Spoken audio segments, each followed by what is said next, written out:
The following is a conversation between Andrea Jung, President and CEO of Grameen America, and Denver Frederick, host of The Business of Giving on AM 970 The Answer in New York City. The United States has been very reluctant to take ideas that have shown great promise in the developing world and, with a little bit of tweaking, see whether they just might work here. But one organization that has broken with that convention and with remarkable success is Grameen America. And it is indeed a great pleasure to have with us this evening the President and CEO of Grameen America, Andrea Jung. Good evening, Andrea, and welcome to the Business of Giving. Good evening, Denver. It's great to be here with you. So give our listeners a brief overview of Grameen America, the mission and goals of the organization. Grameen America is today the fastest growing microfinance organization in the United States. We are in 11 cities. We have 18 branches, and essentially we give non-recourse, very small loans to women and their families in poverty. They have to use them to build entrepreneurial businesses, and we help them be banked for the first time. Many women are not banked in poverty in the United States, and we also help them build a credit score. If I may, let's circle back a little bit, Andrea, to Grameen Bank. How and where it was founded, and a little bit more on this concept of microfinance, what it is and how it works. Absolutely. And I think as you opened just now, I think the most powerful thing is that an incredible solution from what was the poorest country on earth is now finding its way to the richest nation and the richest cities in the richest nation and having a profound impact, because our poverty issues here in the United States are pretty dire as well, Denver. But let me just go back to the Grameen Bank. It was founded by Nobel Peace Laureate Muhammad Yunus. It was founded several decades ago in Bangladesh on the very simple but counterintuitive principle that giving tiny loans to the very poorest women in the country would yield not only extraordinary payback, 100% payback, wow, but also really help them become entrepreneurs, understand the power of taking control and running their own small businesses, and in fact then becoming major contributors in the country. Microfinance has burgeoned beyond Grameen in Bangladesh. There is a huge percent of the population after Yunus's breakthrough model that are now affected or touched by microfinance. People being able to get access to capital, which the traditional banking system in Bangladesh had closed out. The poor were not able to get any financial access to loans. They were not financially included, and particularly women. And so when you look at the power of this model to help Bangladesh, which, again, as one of the poorest countries on earth, they've reached their Millennium Development Goals in terms of having poverty 2 years before their stated objective. That's sensational. It's incredible. And microfinance really was, in my mind, at the heart of the reason that country was able to do that. Well, this is a classic case of reverse innovation. And as we take it back to America here, the number of women in this country who are living at or below the poverty level, it's truly shocking. Why don't you give us an idea of what those numbers look like? Yeah, shocking. And it's amazing to me that more Americans don't understand the degree of the issue. Almost 42 million women are living in poverty or on the brink of poverty here in the United States of America in 2016, Denver. I mean, that's really astounding. That is 1 in 3 American women. Holy cow. I'll say that again. Yeah. 1 in 3 American women today in 2016. So there are disproportionate number of women, actually, who live in poverty. They are not participating in the financial mainstream. Nearly 50% of female-headed households across this country are underbanked or not banked at all. When we talk about financial inclusion, or unfortunately the lack of inclusion in the mainstream financial system, I was speaking a minute ago about the issue in Bangladesh, but just our own country here. If it was difficult as a low-income minority or a low-income woman in the United States before 2008 and 2009, after the debt crisis that certainly hit our country as well as the rest of the world, it's almost impossible. So the cycle is pretty vicious because they're essentially shut out and nobody's going to give them a loan. They can't get a credit score, and their only opportunity would be, really terrible and usury rates from payday lending. So the lack of access in the formal capital market has been, in my mind, a real inhibitor to our ability to move people up and out of poverty in this country. And microfinance, and particularly Grameen America, I think is a proven now real solution. And looking at the loans that are given through that formal banking system, how many of them are directed to women? I can give you another staggering statistic. $1 out of every $23. So only 4% Wow. of loans to entrepreneurs in this country are given to female entrepreneurs. That's outrageous. It's outrageous. And we understand the magnitude, I think, of the issue and the opportunity. On average, women are starting their businesses with half as much capital as men. And then if you just look at the traditional market, even when they are, again, applying for loans, they've got a much lower loan approval rate. Mm-hmm. So 20% more women are rejected. So there's a barrier. Yeah, no, that would be an understatement. There's a clear barrier here in the United States in this moment. Those are pretty powerful statistics. Well, why don't you walk us through this process from a prospective client, first hearing about and then coming to Grameen, how it works, what their expectations and responsibilities are of each party, and so on. Sure. Well, it is a very simple model. It's non-traditional in the sense that we identified, I'll just use the example to start of Jackson Heights, Queens, which is where Grameen America started in 2008. No one knew Grameen. They were not aware of the program and the Nobel Peace Prize winning bank in Bangladesh, but they, in the community, were entrepreneurial and they were lacking access to capital. So we opened our first branch in Jackson Heights, as I said, and we first start by hiring loan officers, and we call them center managers, and a branch manager. And we find a place within the community after a serious amount of study where there's a concentrated amount of poverty and a desire for entrepreneurship. And we have our loan officers go into the community and find groups of women. They are in a social model that is the Grameen model, which is a group of 5 women. They are not doing the same business, so this is not 5 women, trying to do the same apparel shop. I may be doing a flower shop and you may be having a food cart, but we are all interested in building our business and getting a loan from Grameen. But we come together every week, once a week, with our loan officer, and on average, and about another 25 other women. And this has been the alchemy of Grameen and now Grameen America, that the social capital and the peer mentorship, as well as the peer pressure every single week to learn from each other, as well as to pay that loan back every single week, has been part of the reason that even here in America, very similarly to Bangladesh, our loan repayment rates are 99.6%. Any bank would kill for that. I have had extraordinarily sophisticated bankers come and say to me, how in the world are you getting this kind of repayment rate, and what we would do, how we would kill to get that repayment rate? And my answer is there's just really 3 elements of it, the first being the most important, and that is trust and social capital. Yeah. That your loan officer and your relationship with, she's a life officer and a life coach to you, and she, most importantly, trusts you and is willing to give you a chance when the traditional system will not. An ATM, an online lending formula is going to spit you back out and reject it. Right. And here is an organization, and not just an organization, but someone who cares, knows your children, knows what kind of business you want to grow, knows what your dreams are, and is willing to give you an amount of capital. At Grameen America, the very first loan that you can get from us is no more than $1,500. Okay. And it is paid back every single week. In 26 weeks, so in about 6 months, our average Grameen borrower pays that back. As I said, most of them pay it back 100%. And then they are eligible for another loan, and a bigger loan, in fact. And in that time, if they pay that loan back over those 6 months, they can establish the first time ever credit score. Oh, wow. Which is incredible and a very interesting and different and powerful aspect of our program versus Bangladesh or some of the other emerging markets. Sure. Credit here in the United States is critical for everybody, including women, including those in poverty.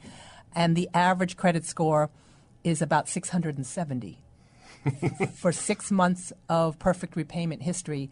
And teaching them the power of a perfect credit score like that is a very profound impact and part of the program. Yeah, a very interesting high-touch model you have, and it always seems to me that Grameen was out ahead about this whole dynamic of peer pressure and peer mentoring and the interactions that must go on amongst these 5 women every week. There's now a body of research beginning to build around how important that is, but you guys really saw that first. Yeah, I think it's an amazing part of the magic of Grameen that Eunice was able to not only discover in the human dynamic, but really celebrate, which was the fact that the peer dynamic and social capital was as important to self-confidence, to learning, to loyalty, to respect as anything else. I submit that if I gave the very same member a larger loan with no interaction with peers and or with a loan officer, that not only would the repayment rate not be the same, but more importantly, I think the success of the business and her own growth, not just financially, but in all aspects, up and out of poverty, would have been different. And so I think that coming together, entrepreneurship's difficult. Yeah. It's difficult for any of us. If you're doing it for the first time, knowing that someone else who's doing a food business, even though, as I said, you may be doing a small shop selling other kinds of products, the mentorship, but also the pressure not to let each other down. That's right. It is a very powerful one. It is a very powerful human dynamic. You have 70,000 of these women getting together every week, as you just said, usually on Tuesday morning, and I would imagine that many of them could use help in other parts of their lives. Are you ever tempted to broaden this forum to address those other issues beyond just the business of Grameen America? Absolutely, and we're doing it very carefully because we now know after 8 years and, again, tens and tens of thousands of success stories that our members want more. Obviously, we love the fact that we have sort of perfected the ability to disperse and regain the payments from loan capital, credit scores, and help them get their first-time bank accounts. But there are many other things that they need and want in their businesses and their lives. I think the ability to partner with other organizations, other NGOs, the City of New York, for example, we are really starting to partner so that selected numbers of our members who have bigger businesses can come together, take advantage of education, other programs that they need, whether it's tax planning or just, more technical training. Yeah, well, some of these micro businesses, I would imagine, hopefully are going to become small businesses, and some of them are. Absolutely. As a matter of fact, we are introducing at the end of the summer a larger size sort of business expansion loan. Our average loans, as I said, are $2,300. The first time loan is only $1,500. But for several of our members now, a good percent of them, 40% I think in New York, have been able to get a $5,000 loan or above. And there are those who need $7,500, $10,000 loans when their businesses are really moving from micro to small. And there's a big void in that area. And I think that we now see, as a mature organization, going into our 9th and 10th year, that we want to fill that void at that $10,000 to $20,000, which is still, so those are burgeoning businesses. They are. They're employing. They're hiring people. That's beyond. And that's one of the things that we do measure. Obviously, in the earliest loan cycles, most of our members are self-employed.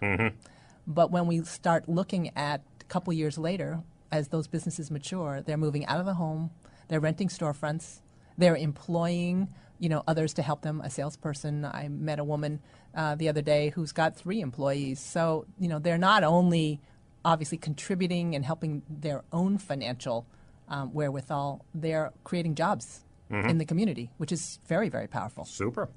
Speaking of your members, give us an idea of what your typical member might be in terms of age and income level and ethnicity. We give loans to women in poverty, and poverty nationally being defined as in the low 20,000s for a household of 4. Most of our members are significantly below that when they come to us. So you can have members whose household income is $15,000, $16,000. A good percent of them are single, female-headed households. And I think our average age is in the low 40s. But, averages are always misleading. I've met, many members who are in their 60s and many members who are in their 20s. But it's probably on average about 40. And, they range in terms of the kind of businesses they do from 20% about are doing some kind of food services. So we've had members who run their own catering businesses. We have a fantastic member out in Los Angeles who has a bakery, and she's got employees and is probably the most popular bakery in East LA. We've got members who are doing cleaning services. I love the story of one of our members who was actually cleaning houses and was able to see how much people were charging for professional carpet cleaning. She used her $1,500 loan. She bought a carpet cleaning machine.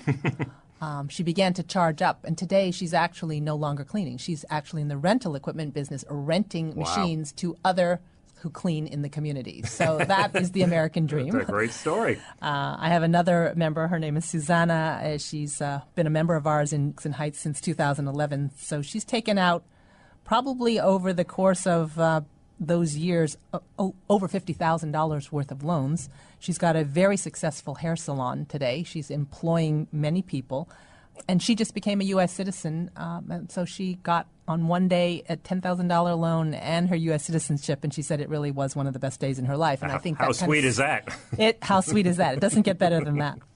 So you are based in New York, and Grameen America, you cut your teeth in New York. Yes. So give us a little look in terms of poverty amongst women in New York City, how many of those that you serve, and what your goals and aspirations are for this region.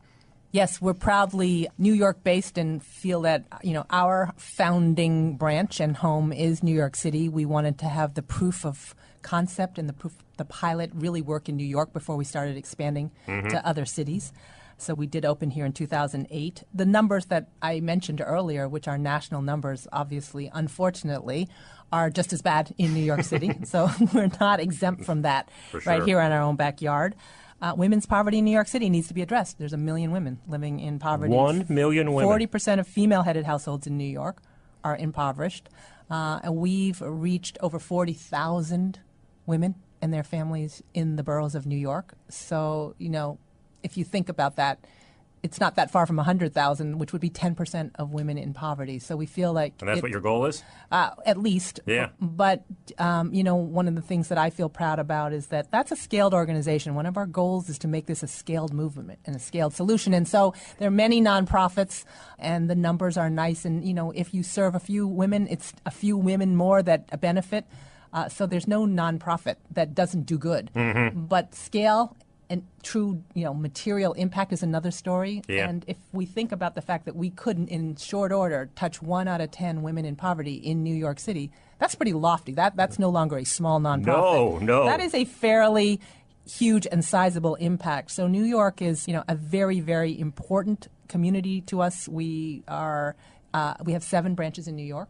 So 7 out of our 18 branches are in New York. We have 2 in Queens, 2 in Brooklyn. We're in the Bronx. We're in Harlem. We feel in very, very deep passion that our ability to help the issue here in New York City is critical. And here we are in the middle of the financial industry, at the capital of the world, and getting a loan here in New York is just as impossible as it is, I'm sure it is. in Charlotte, North Carolina, and it's unacceptable. It really is. And so our belief and our commitment is that we want to get women in the communities. If I took you to the neighborhoods where we are, and every other storefront, somebody has received a Grameen loan, and that's why they're burgeoning, you would say, this is how we're going to get New York City back on its feet. Yeah, you're absolutely This is how we're going to continue to grow the economy right here in our boroughs. I know how deeply you feel about scale, and I know that you don't really think you can impact an issue unless you get it. But by the same token, you also know that you can't really do that if the organization is almost wholly dependent upon philanthropic income, which takes me to Grameen America, which is a bit of a hybrid, I guess. So explain to our listeners how your business model works and the advantages you see with it. Absolutely. I am a big believer, as is Muhammad Yunus, our founder, that it is nearly impossible to have scale unless you have sustainability, meaning an economic model that can actually self-sustain over time. That complete dependence on philanthropy, while wonderful and we're hugely grateful, the ability to be completely national, be in every city that we need to be in and serve every neighborhood is a lofty thought if it's 100% dependent on philanthropic gifts. So Grameen America does have, I think, the very unique hybrid proof point now that 4 of our branches, in fact, in this New York area are self-sustainable. Congratulations. Our first branch, which was our 2008 Jackson Heights branch, became self-sustainable at the end of 2013. But 3 other branches in the New York area are already sustainable in 2016, which basically says that we do have a formula whereby it takes about 5 years. Mm-hmm. It takes about 5,000 members per branch. Okay. And a portfolio of about $5 million. Okay, so you know what works. 5, 5, and 5 kind of is the magic. And then the interest income on the loans that are outstanding begins to break even with and then offset the cost of running the program. We are a committed social enterprise. We don't take a profit. We make a profit, but we put that profit right back in. So any extra dollar we make goes to another loan for another woman, and somebody else can benefit in the community. That social enterprise, social business, there are many people who have different nomenclatures for it, but in our terminology, as a social business, we actually have an economic model that breaks even and makes a profit. That profit is derived and plowed back into the business. It's a non-dividend model where, whether your shareholders are, there are no shareholders, there's people in the community. And it would say that if we continued on and didn't expand the program, very shortly we could completely self-sustain. The beauty is we want to continue to expand, so there will always be a balance of philanthropy because we do need, I'll call it venture philanthropy in the first few years. If we go to Miami, if we go to Detroit, if we go to Philadelphia, pick, again, impoverished neighborhoods around this country where we know this model works now. It's going to take some philanthropy in its early days, but over time, the model, and we've got 18 branches and 8 years of proof point that because our members trust us, they want to stay with us, they're getting bigger loans and they're paying them all back. We've got the economics to be this hybrid, as you call it, where we are in fact profitable in half of our enterprises. That's fantastic. And where you go, I think you've also changed that a little bit. I think traditional philanthropy sometimes went where the money was, but you've really taken a much more business-like approach to it. I think if you're going to run a social business, you're still a business. And so you have to make decisions, especially if you want to scale, that make sense. So we took a look and a lens to say this is where there are women over 18, unbanked, unemployed. This is where the most concentrated areas of poverty and the need for entrepreneurship is underserved, and looked at it from the member point of view as opposed to who has X amount of $1 million that wants to fund a branch in their city. That's exactly right. And I think tail wagging the dog is so often the case. It's tempting. Yeah. It's certainly when you open, a national scaled program and you are dependent on philanthropy, it is not only tempting, but sometimes, the pull to just say somebody wants to bring this, east of this tiny neighborhood and has the wherewithal to do it. And of course, there's going to be an element of productive, mission-based help that's given. But if we really study it from a business lens, which are about choices and about resources in terms of the talent base in the organization, in terms of how fast they will get to sustainability, we're really always trying to balance that. We have taken on a greater business lens and focus in the decisions that we've made as an organization, particularly in terms of where to open.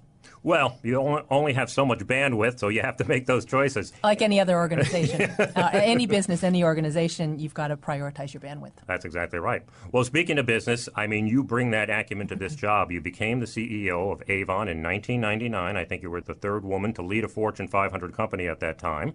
And you were there for a dozen years or so. So what prompted you, Andrea, to take this job at Grameen America?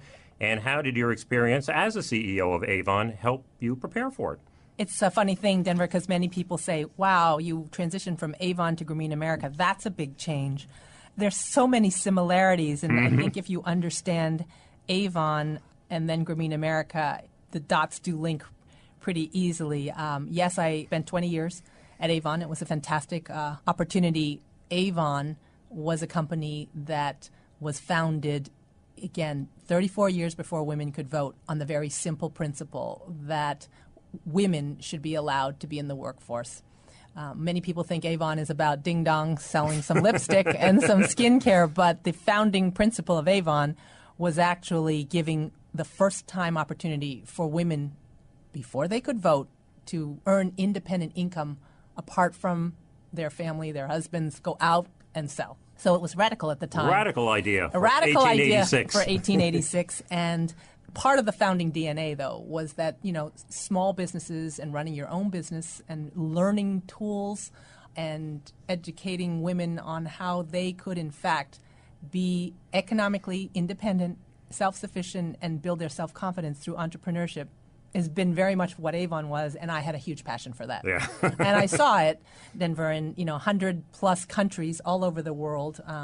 Not exactly the same demographic. Our Grameen borrowers and the Grameen philosophy is to find poverty. Yeah. And so, those that are in the deepest need. But Avon, representatives and salespeople were lower income, certainly, and they found a first-time opportunity in many cases to improve their lives, and the stories and the impact of making some money, and how I saw that most of our Avon representatives were women, and that when women were economically advantaged or given the opportunity to be independent, there was a direct linkage to their investment and their education, in education for their children, in health. And I think it's a proven thing that, women will certainly take an economic advantage and make sure that it has huge positive implications for the family as well as the community. So I've been a huge believer in that, and I believe that across all the countries. Your entire life, as a matter of fact. That I was in. So, yeah, it's my entire life. As a matter of fact, if I wanted to go back to a little bit of just something most people don't know, my grandmother came from China. Mm-hmm. She was the recipient of not a Grameen, but an informal microloan. Yeah. And herself started a salon. Mm-hmm. Couldn't speak a word of English. My father went to MIT. Here I am. I've had huge advantages and opportunities, so just in 2 generations. So it's kind of a full circle story. Pretty nice for story. me. But I'm a big believer, obviously, personally and professionally, in the power of economic opportunity for women. Microfinance. I had always been an admirer of microfinance. I had met Muhammad Yunus after he and the Grameen Bank won the Nobel Peace Prize in 2006. I myself had been more of a believer that it was a great, powerful economic solution in the emerging world, in Bangladesh, in India, in Africa. I had no idea that it could be the kind of power and solution in the developed world, in nations like the United States. I am a proud American. Yeah. I am a child of immigrants. I see the power of a little bit of loan capital or income for women, and I've seen this for decades now, and I think it changes families and changes communities and it changes countries.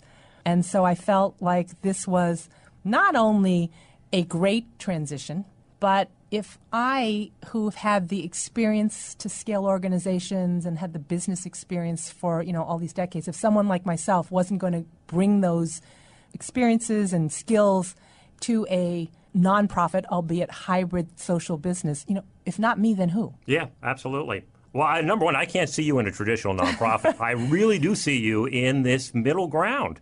Absolutely. In terms of really being between the two worlds of the nonprofit world and the for-profit world, and it just seems that it's a kind of space where organizations can really stay true to their mission because they don't have to answer to the outside forces to the extent that they do in the other two worlds. Absolutely. I mean, I think if you look at the philosophy of social businesses and social enterprises, this is one of the largest real examples of proven social enterprise going right.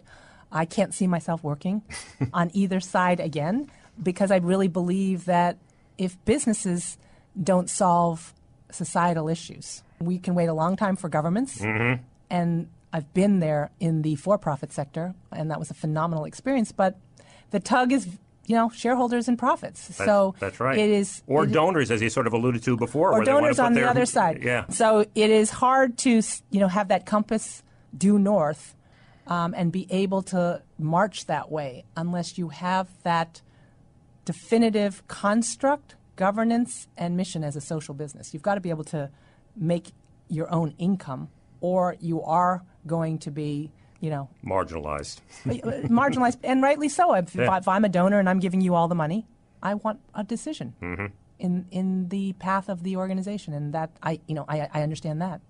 My feeling was a traditional, typical nonprofit. It would have been terrific to be on the board or write a check, but to actually spend my time and energy. For me, I'm a businesswoman. I have to do it in a business. Well, you certainly are paying it forward. If people want to learn more about Grameen America or help support this very cool work you're doing, where would they go? GrameenAmerica.org, and I have a robust site. I would just say this: I myself was asking and have been asked more times than not, what can $1,500 do in America? Seems like a small amount.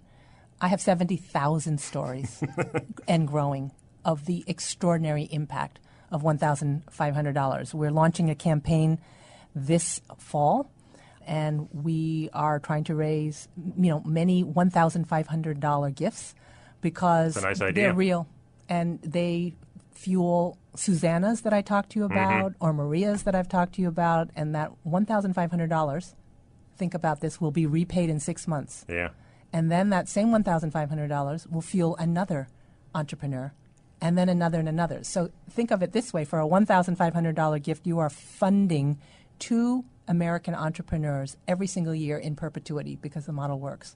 So the return is extraordinary. Is. In my opinion, it's the best $1,500 philanthropic gift in terms of actual long-term impact that one can make. Well, that's just about the best virtuous circle that I've ever heard. Yeah, it is. It's an unusual and powerful virtuous circle.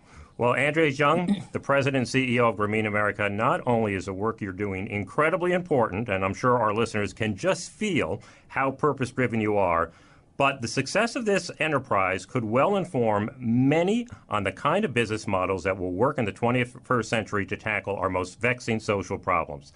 Thanks for being with us tonight. It was a real pleasure having you on the program. It's great to be with you. Thanks for having me. The Business of Giving can be heard every Sunday evening between 6 and 7 p.m. Eastern on AM 970 The Answer in New York and on iHeartRadio. You can follow us at Biz of Give on Twitter and at Facebook.com/businessofgiving.